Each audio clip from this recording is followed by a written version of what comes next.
पुनीर में सैलाब आता है तो लोग वहाँ पर क्या करते हैं, माल गनीमत इकट्ठा करना शुरू कर देते हैं। इसको सोना मिलता है और ये सोना जाकर ये बच्चा वापस कर देता है। इस बच्चे ने ईमानदारी की मसाइल कायम कर दी और कितना सोना, यानी कि लाखों रुपए का सोना इसने जाके वापस किया जिसका वो सोना था। और सबसे बड़ी दौलत क्या है, आप पूरी कायनात समेट लें, अगर आपके पास ईमान नहीं है तो ये दौलत आपके किसी काम नहीं आएगी। तो ऐसे लोग हमारे लिए मशअले राह का दर्जा रखते हैं।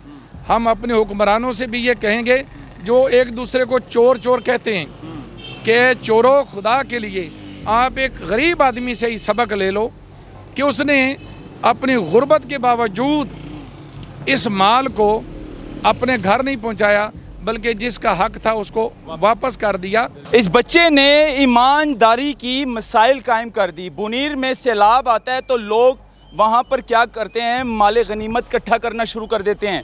लकड़ियाँ चुरा रहे हैं, पता नहीं क्या क्या चुरा कर साइड पर रख रहे हैं, यानी कि लोगों की अमानत में ख़यानत कर रहे हैं। तो वहाँ पर ये बच्चा क्या करता है, इसको सोना मिलता है और ये सोना जाकर ये बच्चा वापस कर देता है। और ये बच्चा मदरसे का तालिब इल्म है, मदरसे में पढ़ता था, लेकिन इस बच्चे ने ईमानदारी की मसाइल कायम कर दी और कितना सोना, यानी कि लाखों रुपए का सोना इसने जाके वापस किया जिसका वो सोना था। तो इस पर बात करेंगे। कारी साहब, बुनीर में इतने बुरे हालात हैं इस टाइम, यकीन माने सैकड़ों नहीं हज़ारों लोग मुतासर हो चुके हैं, हज़ारों लोगों की जानें चली गई हैं, बच्चे भी हैं, ख़वातीन भी हैं। और वहाँ के जो लोग हैं जो बच चुके हैं, जो अल्लाह से नहीं डरते हैं, वो क्या कर रहे हैं कि माल गनीमत इकट्ठा कर रहे हैं और उनकी इमानत में ख़यानत कर रहे हैं। तो वहाँ पर ये बच्चा जिसको सोना मिलता है, कितने तोले सोना मिलता है, जाकर ये बच्चा वापस करता है। इस पर क्या कहेंगे? औज़ु बिल्लाहि मिनश शैतानिर रजीम, बिस्मिल्लाहिर रहमानिर रहीम। देखें, दुनिया में कई कैटेगरीज़ के लोग होते हैं। बाज़ लोग ऐसे होते हैं जो अपना ईमान थोड़े पैसों पर ही ख़राब कर लेते हैं या ज़ाया कर बैठते हैं। उसी जगह पर ऐसे लोग भी आते हैं कि जिनका ईमान इतना मजबूत होता है कि कायनात की हर शय उनके सामने रख दी जाए ना, तो वो कायनात की हर शय को एक मिट्टी से भी कम दर्जे की समझते हैं। और ये वो लोग हैं जिनके दिलों में अल्लाह ताला ने ईमान को रासिख फरमा दिया है, यानी ये अपने ईमान पर कोई कंप्रोमाइज़ नहीं करते, ईमान को बचाते हैं। और सबसे बड़ी दौलत क्या है, आप पूरी कायनात समेट लें, अगर आपके पास ईमान नहीं है तो ये दौलत आपके किसी काम नहीं आएगी। ना आप इस दौलत के ज़रिए आप अल्लाह को यानी राज़ी कर सकते हैं या अल्लाह के रसूल को। हाँ, अगर ईमानदारी की है तो फिर सुभान अल्लाह, लेकिन बेईमानी के पैसे से आप ना तो अल्लाह को खुश कर सकते ना अल्लाह के रसूल को। और ईमानदारी की जब आप मिसाल कायम करते हैं तो या ज़ाहिर है आप पर अल्लाह ताला भी खुश होगा, अल्लाह ताला के अंबिया जितने तशरीफ़ लाए वो भी खुश होंगे, सब सहाबा भी खुश होंगे, औलिया किराम भी। तो ऐसे लोग हमारे लिए मशअले राह का दर्जा रखते हैं। हम अपने हुक्मरानों से भी ये कहेंगे जो एक दूसरे को चोर चोर कहते हैं कि चोरों, खुदा के लिए आप एक गरीब आदमी से ही सबक ले लो कि उसने अपनी गुर्बत के बावजूद इस माल को अपने घर नहीं पहुंचाया बल्कि जिसका हक था उसको वापस कर दिया। तो आप पर भी ये लाजिम है कि ये जो कौम के टैक्स का पैसा इकट्ठा होता है ये इन्हीं पर आप लगाएं। इसमें से आप 1 रुपया भी अपनी औलाद पर या अपने ऊपर नहीं लगा सकते और बरोज़े क़यामत आपको इसका हिसाब देना पड़ेगा। ये बच्चा जो था ये मदरसे का तालिब इल्म था और आजकल के इस दौर में ये टिकटॉक का दौर है, यानी कि फहाशियत इस तरह की फैलाने वाला दौर है। तो यहाँ पर क्या करते हैं, ये लोग बुरा समझते हैं कि यार ये मदरसे में कारी साहब ऐसे करते हैं, बच्चों के साथ ऐसे होता है।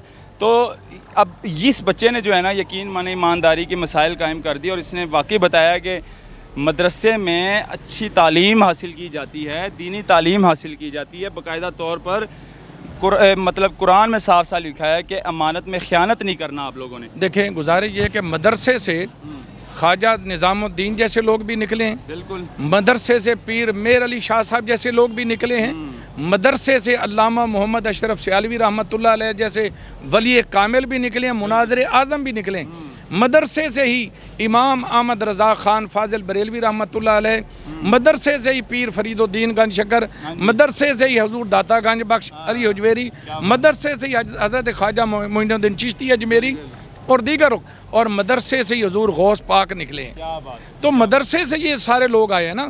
اچھا، اب جہاں کہیں اتنے بڑے بڑے لوگ آئے ہیں وہاں کہیں تھوڑے کمزور ایمان کے لوگ بھی آ جاتے ہیں، تو اس سے مدرسوں کو ہم جو ہے وہ کرٹیسائز نہیں کر سکتے یا ان پر الزام نہیں دے سکتے، نہ ہی مدرسے کی یہ تعلیم ہوتی ہے۔ مدرسے میں کیا ہے، اللہ اور اللہ کے رسول کا پیغام دیا جاتا ہے، تو اللہ اور اللہ کے رسول کا جو پیغام ہے وہ تو بڑا واضح ہے کہ تم نے ایمانداری کی مثال قائم کرنی ہے اور بے ایمانی سے دور رہنا ہے، حق بولنا ہے، حق پہنچانا ہے، حق اس طریقے سے پہنچانا ہے کہ خواہ اس کے مقابلے میں تمہارا باپ، تمہارا دوست، تمہارے رشتہ دار ہی کیوں نہ آ جائیں، تم نے حق بیانی کرنی۔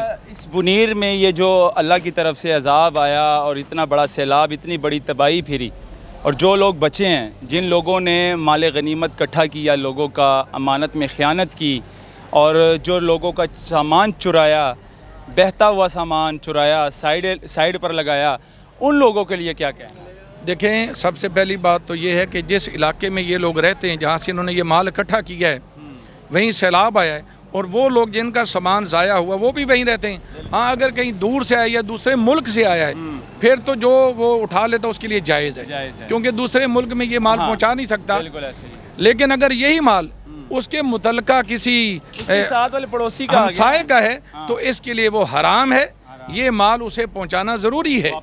دوسرا، وہ پہلے اس کو سیلاب نے تباہ و برباد کر دیا، اور باقی جو مال آپ کے ہتھے چڑھے بجائے آپ اسے واپس کرنے کے آپ کہتے ہو یہ تو میرا ہو گیا، میرے بھائی کمائی اس کی ہے، یہ آپ کی کیسی ہو گئی؟ آپ کی کمائی وہی ہے جو آپ نے اپنے ہاتھوں سے کمانی ہے، تو اس کو آپ مال غنیمت نہیں کہہ سکتے۔ ہاں، دوسرے علاقے سے آیا ہے، دوسرے ملک سے آیا ہے، پھر آپ کے لیے مال غنیمت ہے۔ ہاں، اگر دوران جنگ کفار مال چھوڑ کے بھاگ جائیں وہ آپ کے لیے مال غنیمت ہے، یہ مال غنیمت نہیں بنے گا، بلکہ یہ تو ہمسایوں کو واپس کرنا چاہیے، ورنہ بروز قیامت یہی آپ کے لیے وبال بنے گا۔ بہت شکریہ آپ کا، قاری صاحب ہمارے ساتھ موجود تھے، اور اس بچے نے یقین مانے دل خوش کر دیا۔ یہ بنیر کا بچہ ہے اور مدرسے کا طالب علم ہے، جس نے پتہ نہیں کتنے تولے سونا نہ جانے کس کا تھا وہ بہہ کر آیا، اس بچے نے واپس جا کر اس کی امانت کو واپس کیا اور ایک مثال قائم کر دی اس بچے نے۔ وہاں پر اس طرح کے لوگ بھی ہیں جو کہ کسی کی امانت چرا کر، اس نے بہتا ہوا سونا چرا کر یا بہتے ہوئے پیسے یا لکڑیاں جو اکٹھے کرتے رہے ہیں وہ چرا کر اس نے یہ ثابت کیا ہے کہ جن کا وہ سامان تھا ان پر انہوں نے ڈاکہ ڈالا ہے۔ خیر، یہ دکھانا ضروری تھا، اس پر آپ لوگ کیا کہتے ہیں؟ اللہ حافظ۔